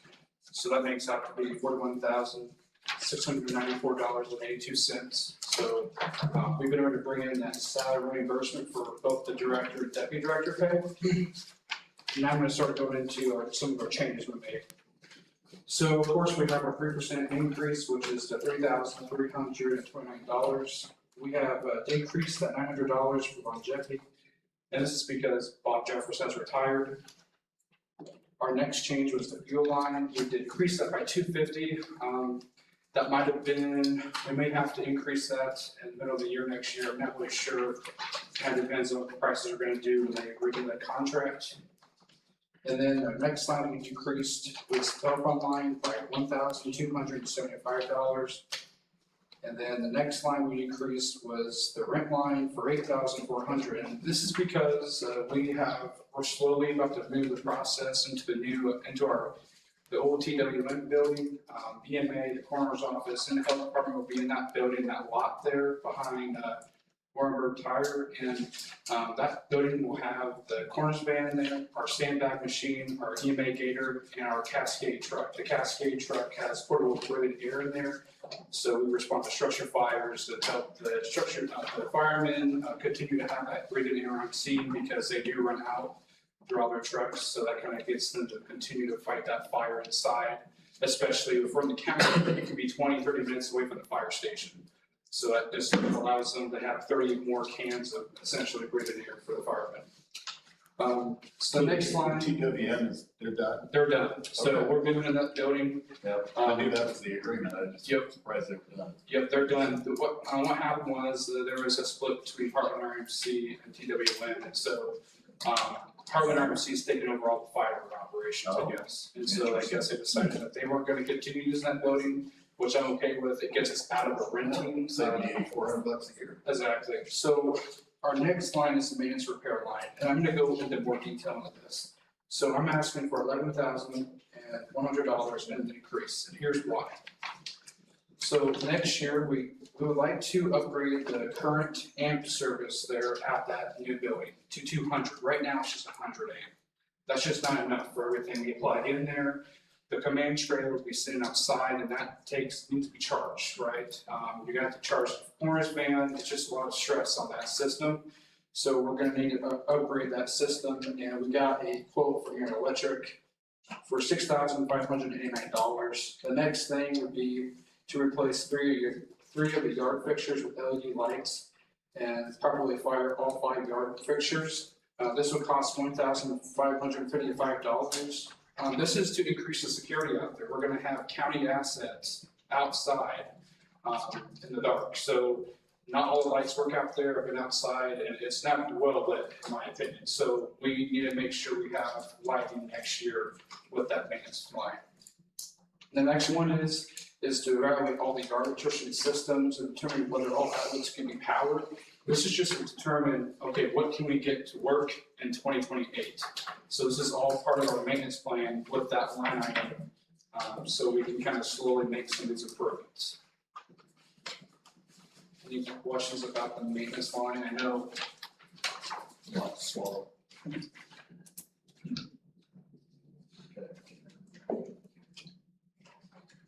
So instead of paying that $8,400 and then the coroner's office and the health department paying that rent to the current landlord which we have on Jefferson Street, instead we would be putting some of that money into an actual building that is owned by the county to make those upgrades. Understood.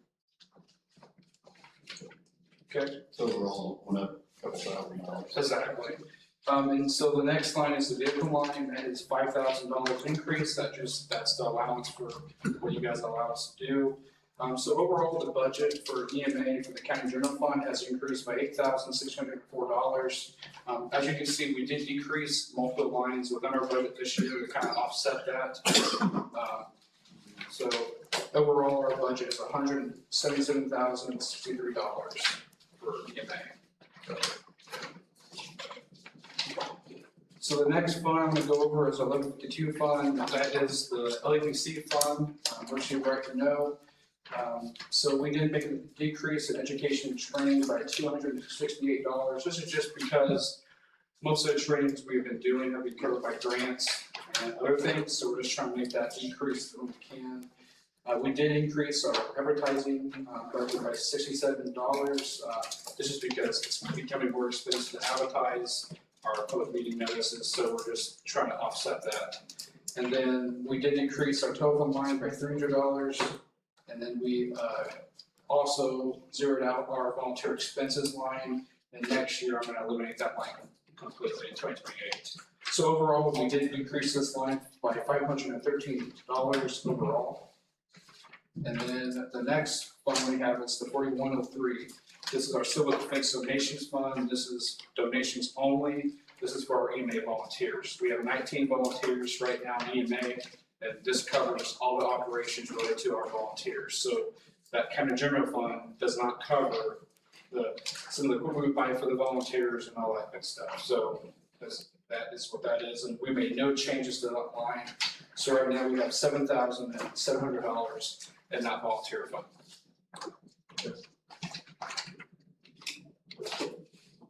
Thanks, Thomas. Thank you. Take care. Thanks, Tom.